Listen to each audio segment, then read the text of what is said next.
시장에서 원하는 방향으로 해석해 왔기 때문에 기대가 실망으로 바뀌고 있는 이런 상황이 아닐까. 강남권에서 거래가 많이 일어나는 건 아니거든요. 노원구 같은 경우는 가격의 조정이 굉장히 많이 이루어진 지역이잖아요. 지금 이렇게 온갖 규제를 풀어주고 온갖 얘기를 하더라도 움직이지 않는 시장이거든요. 네. 금리가 내린다는 게 그냥 희망 상황이거든요. 환율이 지금 200원 가까이 올랐다는 거는 지금 엄청난 우리가 내환위기라고 하잖아요. 거의. 그렇죠. 네. 안녕하세요, 브릿지 조성준입니다. 저희 오늘 박감사님 모시고 요즘 시장 어떤지 알아보도록 하겠습니다. 네, 오랜만에 뵙습니다. 네, 안녕하세요. 최근까지 이제 파월 의장이 금리를 인하하겠다고 얘기해놓고 거의 한 주 만에 막 매파로 돌아서고 금리 인상까지도 언급이 됐던 시점이 현재의 상황에 와서요.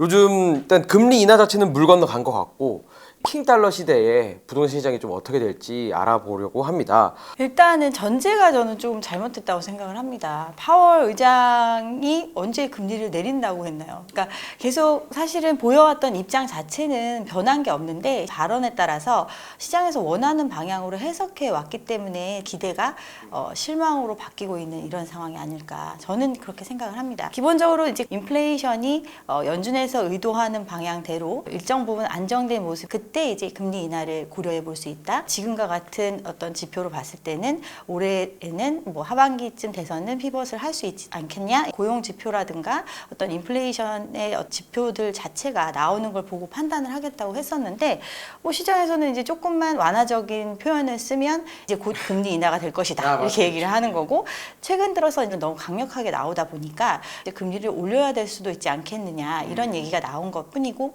최근 다시 또 얘기했던 거는 지금의 금리 수준 자체는 상당히 높은 수준이고, 그렇지만 이걸 시장에서 충분히 받아주고 있기 때문에 이 상황을 이제 유지해 가는 정도. 이거보다 더 강력한 금리 인상이 필요하다고는 보지 않고 있고, 지금의 금리 상황을 유지하면서 이제 지표나 이런 추이를 보겠다, 이런 입장을 또 발표한 것과 같습니다. 제가 드린 질문에 이제 인하설이 뒤집혔다라고 했는데 지금 보시기에는 인하설 자체도 뭐 사실 어떻게 보면은 불분명한 얘기였다. 그렇죠. 시장에서 원하는 대로 해석을 한 거죠. 왜냐하면 시장은 계속해서 희망적인 이야기를 던지고 있다, 이렇게 생각을 합니다. 네. 강남 3구랑 이제 마용성까지도 상승 기세가 무섭습니다. 호가도 살펴보니까 떨어질 생각하지 않고 어떤 곳들은 21년도 그 전성기 수준만큼 오른 곳들도 있습니다. 이런 현상이 계속될 걸로 보시나요?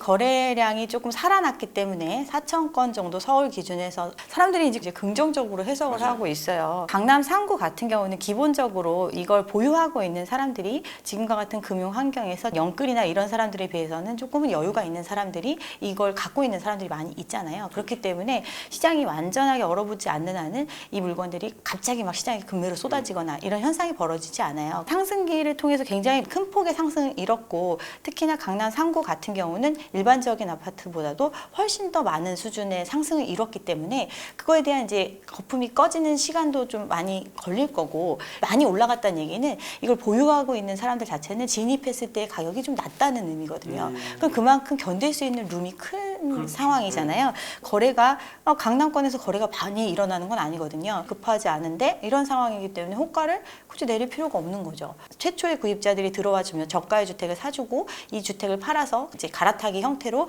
상급지로 올라가는 형태, 연쇄적인 거래가 이루어져야 되는데 지금 그런 상황은 아니거든요. 특정 지역에서만 거래가 많이 일어나는 게 아니라 전반적인 시장에서 이제 거래가 활성화되는 이런 모습이 나타나야 되는데 지금 그런 상황은 아니거든요.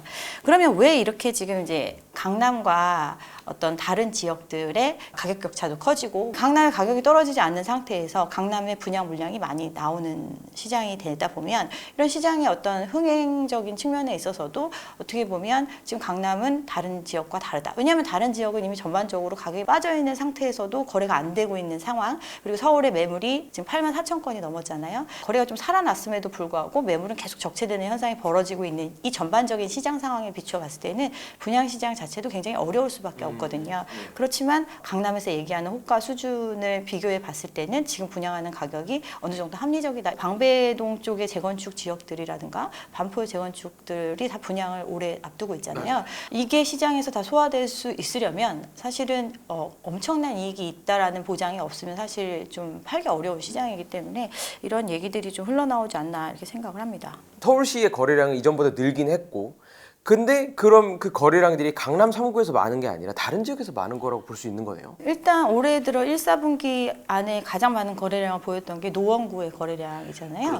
노원구 같은 경우는 노후 아파트 비중도 80% 가까이 되죠.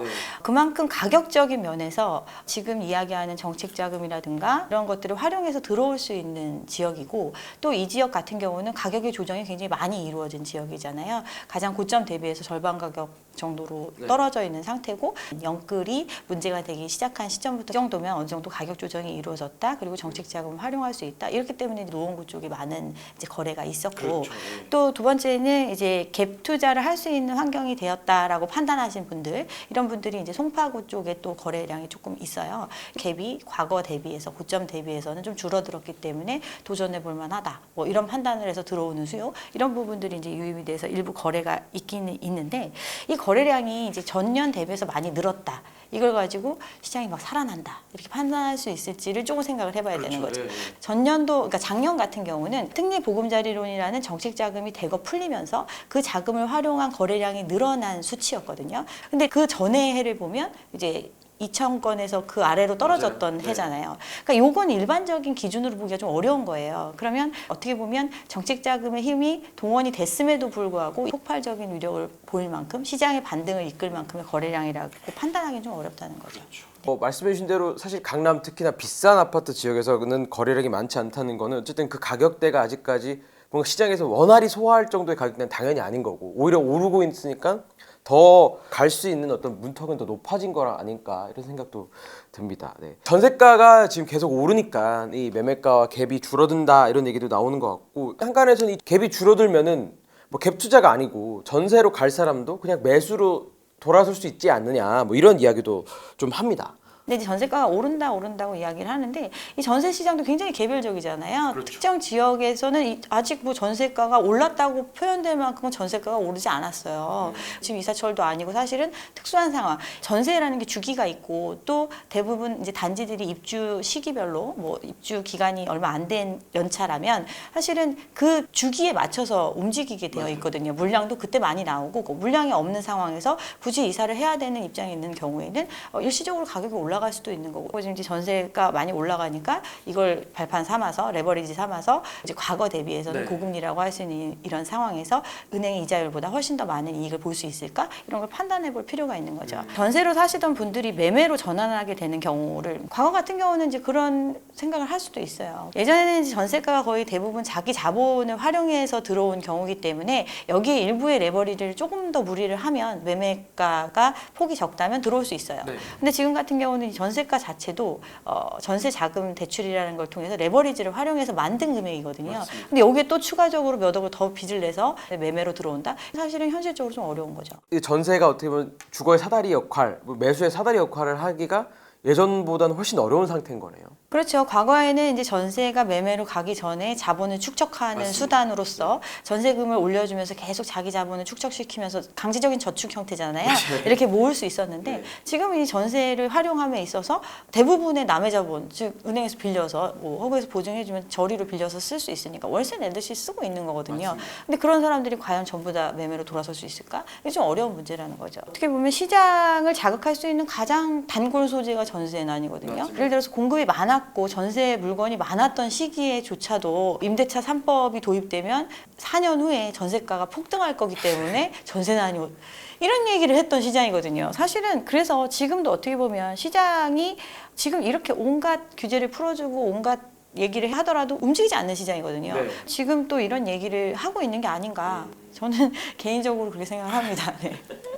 지난달에 이제 박상우 국토부 장관이 전세 상승에 대한 우려에 대한 기자의 질문에, 사실 뭐 서울 일부 지역만 그런 거지 전국적으로 보면은 그 정도 우려 상황이 아니다는 공감을 좀 하시겠네요. 그렇죠. 지금 사실은 특정 지역들에서 일기 신도시나 뭐 이런 지역들, 일산 뭐 이런 데 가면 전세가 안 올랐어요. 오히려 내려가고 있죠. 그러니까 특정 지역을 제가 언급해서 좀 죄송하긴 한데 그만큼 시장 자체가 돈이 없는 시장인 게 현실이거든요. 그럼에도 불구하고 지금 이제 조금 거래량이 늘어났다고 해서 금리가 내린다는 게 그건 그냥 희망 사항이거든요. 어떤 상황이 해결이 돼야 금리가 내려갈 수 있는 건데 곧 금리를 내릴 것이다. 이런 얘기를 하면서 부동산이 지금 금리 조금 올라간 거 한 2, 3년만 버티고 나면 더 큰 이익을 줄 수 있다. 이런 믿음으로 시장에 지금 들어오라고 하는 거거든요. 미국이 금리를 또 내린다고 해서 우리나라가 바로 금리를 내릴 수 있는지에 대해서도 사실은 고민해 볼 필요가 있거든요. 지금 우리 한국과 미국의 기준금리 역전차가 2%포인트 차이를 낸 지가 1년이 넘게 지금 가고 있어요. 그게 환율로 나타나고 있잖아요. 맞습니다. 환율이 지금 200원 가까이 올랐다는 거는 지금 엄청난 우리가 내환위기라고 하잖아요. 거의. 그렇죠. 2%의 금리 차를 가지고 자연스럽게 나타나고 있는 현상이거든요. 이 현상으로 벌어지고 있는 상태에서 그럼 미국이 조금 금리를 내린다고 해서 우리가 이 격차를 해소하지 않은 채 다시 또 따라서 금리를 내린다? 이게 또 되게 어려운 문제거든요. 우리나라는 마치 뭐 미국에서 결정만 하면 우리는 그 전에 선제적으로 금리를 내려줄 거야. 또는 이제 금리가 곧 내리는 상황이 와서 우리는 엄청 금융 환경이 좋아져서 과거처럼 집값이 다시 막 폭등할 거야. 이런 약간 기대감을 갖고 있는 거죠. 최근에 금리가 인하될 거라는 거를 좀 선반영해서 막 집값이 막 특히 오른 지역들은 오히려 지금처럼 기대감이 무너지거나 말씀해 주신 대로 어떤 현실적으로 이제 안 된다는 걸 좀 인지하게 되는 시기가 오면은 이 올랐던 집값들이 다시 떨어질 수도 있는 게 아닌가? 이런 생각이 좀 요즘은 들더라고요. 많이 전향적으로 바뀌셨네요. 아니, 아니, 이게 진짜 저는 이제 시장을 보는 거니까 저는 어떤 그런 뭐 상승 하락의 어떤 그런 건 없습니다. 예. 일단 선반영 된다라는 거 자체가 그러니까 기본적으로 지금 좀 전에 말씀드린 것처럼 내가 당장에 앞으로 이제 금리가 내릴 것이다라는 기대감이 있으면 언제쯤 내릴 것이다. 뭐 6개월 후, 1년 후에 내릴 것이다라고 생각하면 내가 6개월, 1년 정도까지는 감당하겠다라는 그쵸, 예. 개념이잖아요. 그렇지만 이런 선반영했던 게 사실 내가 6개월만 버티면 될 줄 알고 그렇죠, 돈을 빌려 썼는데 그게 아니라 이게 2년, 3년, 5년 이런 상황이 간다고 했을 때 과연 감당할 수 있느냐. 이렇게 되면 감당하지 못하는 사람은 다시 어떻게 그런 식으로 갈 수밖에 없는 거죠. 그러면서 이제 가격 조정이 이루어지는 거죠. 서울만 얘기했을 때 서울이 좀 다시 하락기가 오는 게 아닌가? 혹은 보합이 다시 또 더 장기적으로 이어지는 게 아닐까? 네, 많은 분들이 그렇게 생각을 하니까 시장을 관망하는 사람들이 많은 그렇죠. 거고 네. 현재의 시장 상황이 매수자보다는 매도자가 훨씬 많은 상황이 계속 이어지고 있는 거가 아닐까요? 그렇겠죠.